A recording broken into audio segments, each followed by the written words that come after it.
नमस्कार, कोटद्वार न्यूज देख रहे हैं आप और मैं हूं सुजल वर्मा।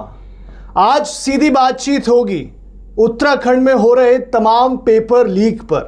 राष्ट्रीय स्तर पर भी कई पेपर लीक हो चुके हैं पिछले बीते सालों में। आखिर इसके पीछे क्या सिस्टम चल रहा है? क्या सिस्टम वीक है इसीलिए तो पेपर लीक नहीं है? तमाम सवालों पर आज बातचीत करने के लिए कोटद्वार न्यूज के स्टूडियो में मेरे साथ हैं कोटद्वार से पार्षद और 2 बारी से पार्षद हैं, कांग्रेस नेता हैं सूरज कांति जी। बहुत बहुत स्वागत है सर कोटद्वार न्यूज पर आपका। धन्यवाद सर, शुरुआत करते हैं। सबसे पहला सवाल मेरा आपसे ये है कि अभी आप विपक्ष में हैं, कांग्रेस की सरकार, और छात्रों के मुद्दे आप उठाते आए हैं, चाहे कोटद्वार में बात कर लीजिए या प्रदेश स्तर पर बात कर लीजिए।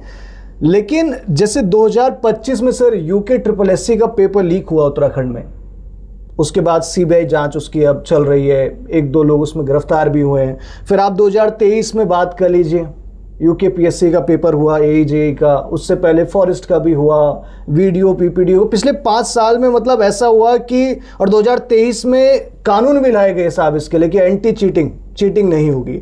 लेकिन आखिर इसके पीछे सिस्टम क्या है साहब जो लगातार पेपर लीक हो रहे हैं लगातार? देखिए, सबसे बड़ी बात हमें ये महसूस करने की है जी, जब कभी भी पेपर लीक होता है तो उसकी स्थितियां और परिस्थितियां इतनी ज़्यादा फ्रीक्वेंसी में क्यों बढ़ गई। हमें यह समझने की ज़रूरत है कि जो वर्तमान में जो सरकार है, उस सरकार का कहना यह था कि हम लगातार बच्चों को रोज़गार देंगे।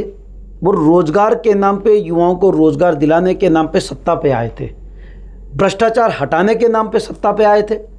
लेकिन अगर हम साफ साफ देखें तो स्थिति ये हुई है कि 10 पास करने वाला जो नौजवान, जिसके पिताजी गरीब हुआ करते थे, जो वो नौजवान 10 पास करता था तो फौज की भर्ती मारता था और सीधा सीधा फौज में चला जाता था। आज आपने उस 16 साल की नौकरी को, जिसमें 16 साल की नौकरी थी और पेंशन का प्रावधान था, उसका परिवार का भविष्य, उसका भविष्य, उसके होने वाले बच्चों का भविष्य संचित रहता था। लेकिन आज स्थिति यह है कि आपने उस नौकरी को 4 साल का कर दिया। स्थिति यह हो चुकी है कि अब जब बच्चा पेपर के लिए जा रहा है और भारतीय जनता पार्टी का जो स्वयं का कार्यकर्ता है, वो स्वयं का कार्यकर्ता अपनी पार्टी से यह पूछ रहा है कि आखिरकार हमारे बच्चों के भविष्य का क्या होगा। अब जब इनकी मीटिंगें चल रही हैं तो हकीकत में मीटिंगों में यह चल रहा है कि पेपर लीक कोई और नहीं करवा रहा है, पेपर लीक हकीकत में भारतीय जनता पार्टी के बड़े नेता करवा रहे हैं। वो लोग करवा रहे हैं जिनके परिवार के लोगों को उनको लगवाना है, अपने कार्यकर्ताओं को लगाना है, क्योंकि अब कार्यकर्ता उनसे प्रश्न कर रहा है कि आखिरकार हम कैसे आपके साथ दें। ये साफ साफ समझने की जरूरत है, क्योंकि अग्निवीर से जो बच्चा 10 पास करके जाता था वो भी खत्म हो गया, उसको भी सरकारी नौकरी नहीं मिल रही है, और जो सरकारी नौकरियां थी उसको तुम समाप्त करते चले जा रहे हो। ये कहीं ना कहीं एक विडंबना की स्थिति भारतीय जनता पार्टी युवाओं के सामने प्रदेश स्तर में ही नहीं बल्कि इनकी केंद्रीय स्तर पे, पूरे भारत के स्तर पे ऐसी स्थिति बना रही है। आपको एक चीज और ऐड ऑन करना चाहूंगा सर। आपने बात करी कि ये बीजेपी की जो सरकार है वही इसको पूरा कंट्रोल और मैनेज कर रही है, पेपर लीक का, जो खासकर उत्तराखंड के अंदर। तो आपका यह कहना है? केंद्र में भी।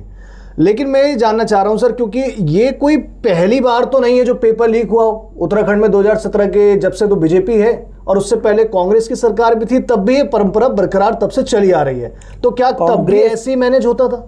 ये चीजें हमें समझनी पड़ेंगी जी।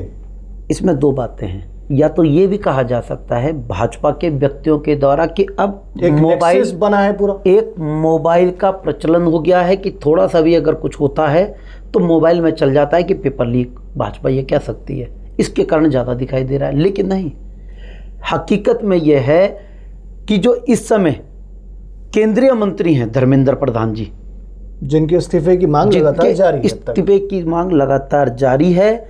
आखिरकार भारतीय जनता पार्टी कल तक तो केंद्र के मंत्रियों से इस्तीफा मांगती थी, और ऐसा नहीं कि कांग्रेस गवर्नमेंट में एक ट्रेन हादसे में इस्तीफे हुए हैं कि ट्रेन की दुर्घटना हो गई और केंद्रीय मंत्री ने इस्तीफा दिया कांग्रेस गवर्नमेंट में। लेकिन यहां स्थिति ये हो चुकी है कि धर्मेंद्र प्रधान जी के पीछे जो लॉबी लगी हुई है, वो लॉबी उनसे हटने ही नहीं देना चाहती है कि आप ही बेहतर हो। क्यों?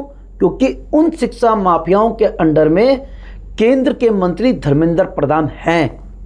यही एक कारण है जिसके कारण कि उनका इस्तीफा नहीं हो रहा है, ये मैं कहना चाहता हूं जी। और ये मात्र मैं नहीं कह रहा हूं, ये हकीकत में पूरे देश का नौजवान समझ चुका है। नीट पेपर लीक के बाद खासकर ये जो नीट पेपर लीक मात्र एक पेपर लीक नहीं है, एक पेपर लीक हुआ, लेकिन उस नीट पेपर लीक के कारण 22 नौजवान छात्र और छात्राओं ने आत्महत्या की है।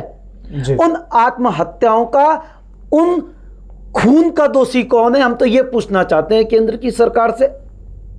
ये हमारे प्रश्न होते हैं और ये प्रश्न मात्र मेरे मन के अंदर नहीं है, ये हर उस नौजवान के मन के अंदर है जो जंतर मंतर में आज धरने में तो नहीं जा रहा है, लेकिन वो अपने घर में बैठ करके जब मोबाइल खोलता है और उसको अगर एक चीज समझ में आती है तो उसकी बात समझ में ये जरूर आ रही है कि कुछ ना कुछ गलत हो रहा है। देखिए सर, दिल्ली में जो जंतर मंतर पर जो प्रोटेस्ट हो रहा है, पिछले 20 दिनों से भूख हड़ताल पर थे वो, उस पर मैं बातचीत करूंगा, लेकिन मैं आपसे एक सवाल और उत्तराखंड के परिप्रेक्ष्य में ये पूछ रहा हूं सर कि 2023 में धामी सरकार नकल विरोधी कानून लेकर आती है, बिल्कुल, और उसके बाद ही सर साल 2 साल होता नहीं है कि पेपर लीक हो जाता है।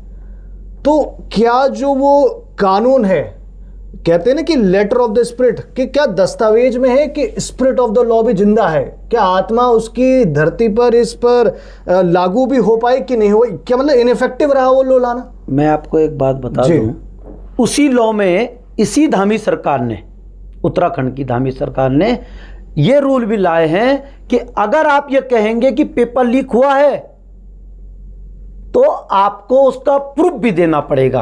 अर्थात यदि मैं पुलिस में कंप्लेंट के लिए जाता हूं और पुलिस मेरी एफआईआर लॉन्च करती है तो मुझे प्रूफ भी देना है पुलिस को कि मेरे संग ऐसा हुआ। आधार पर आप तो भैया वो हम ये पूछना चाहते हैं, तो वो पुलिस किसके लिए बनी है? उस पुलिस प्रशासन को आप तनख्वाह किस चीज की दे रहे हो? उसको हटा दो ना। मैं सीधा सीधा जाऊंगा, प्रूफ लेकर के कोर्ट में केस करूंगा, कोर्ट में सबूत दिखाऊंगा ना। और आपने, अगर मैं प्रूफ नहीं दे पाया कि पेपर लीक हुआ है, उसके कारण क्या है, अगर मैं प्रूफ नहीं दे पाया तो वो सरकार मेरे ऊपर मुकदमा दर्ज कर देगी।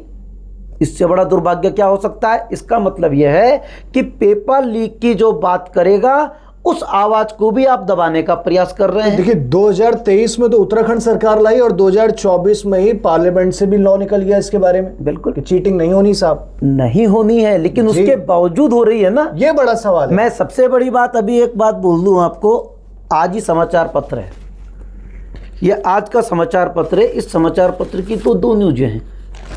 अमर उजाला है ये, सफेद चादर में दीवार बनाकर अस्पताल ले गई पुलिस सोनम वांगचुक जी, और सोनम वांगचुक बैठे नीट पेपर लीक के संबंध में धर्मेंद्र प्रधान से इस्तीफे के लिए।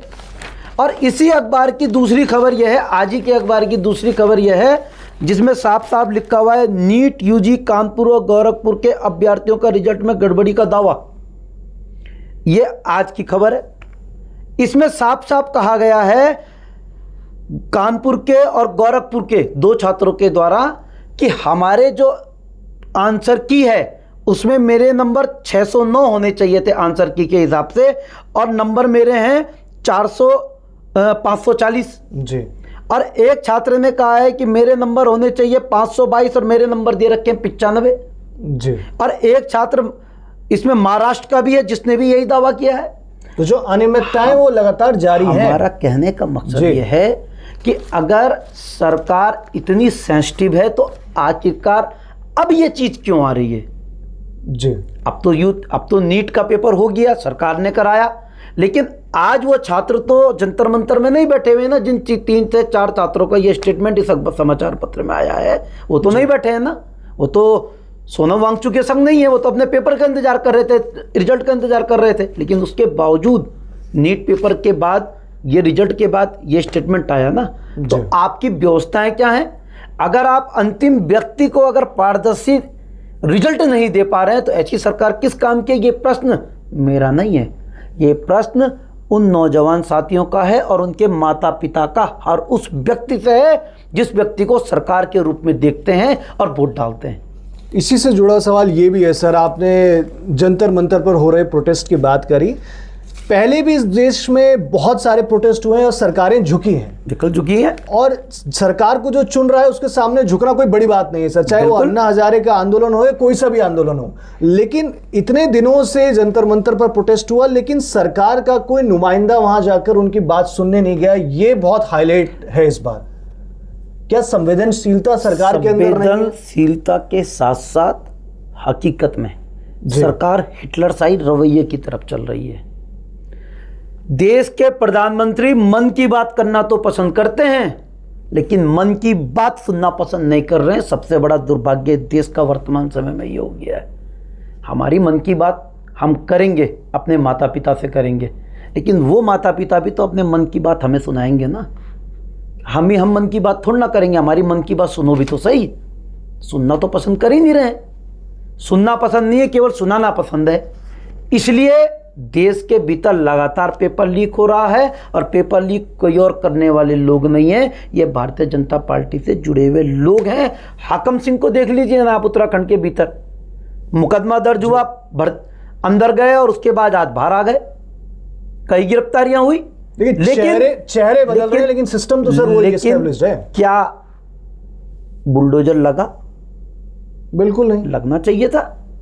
क्यों नहीं लगना चाहिए था? लगना चाहिए था, और कुछ ना कुछ मैसेज जाना चाहिए था, लेकिन मैसेज के नाम पे तो जीरो है।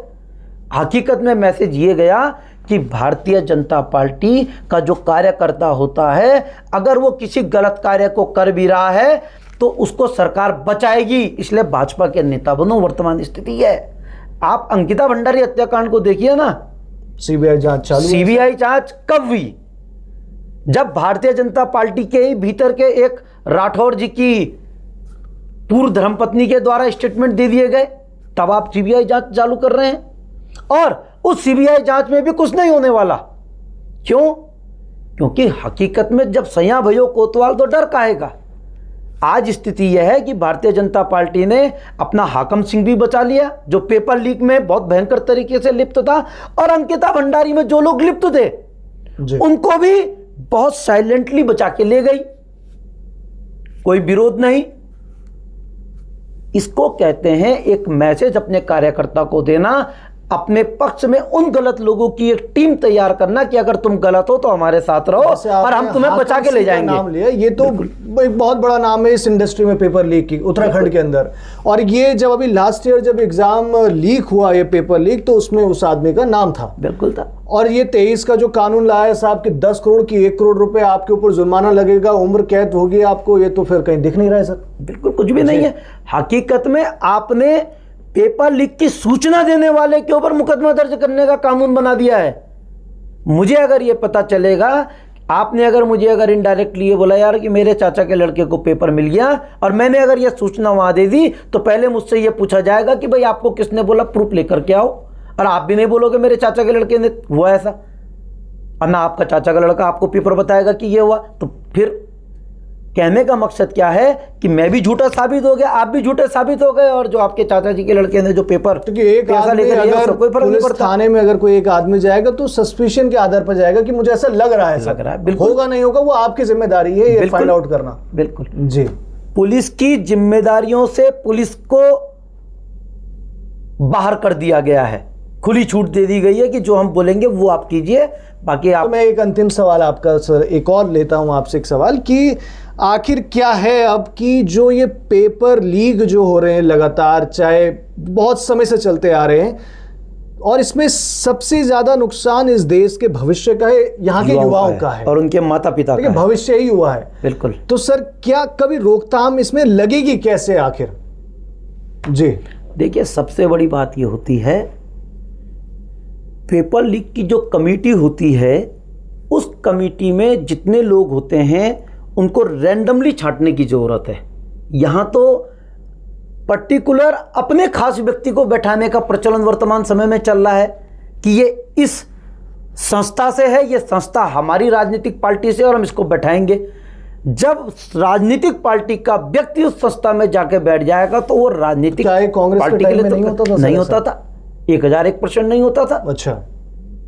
कांग्रेस के समय में पेपर लीक की ऐसी चर्चाएं ना तो हुई और ना ऐसी घटनाएं हुई। उस टाइम सोशल मीडिया भी उसमें था सर। घटनाएं ये जरूर हुई कि ये जरूर कहा गया कि हाँ भाई, किसी प्राइवेट संस्था के भीतर किसी व्यक्ति के बच्चे को लगा दिया जाता था संविदा पे। मैं नेताजी के पास गया, उन्होंने बोला जी मेरे बालक को लगाना है, मेरी बिटिया को लगाना है, मेरी भतीजी को लगाना है, उन्होंने लगाया।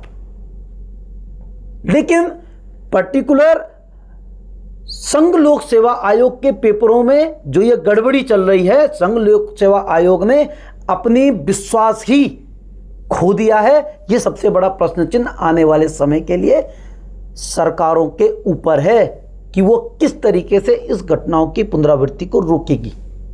जी, तो आज हमारे साथ इस वार्ता में सूरज कांति जी से, जिनसे हमने बात करी तमाम पेपर लीक पर।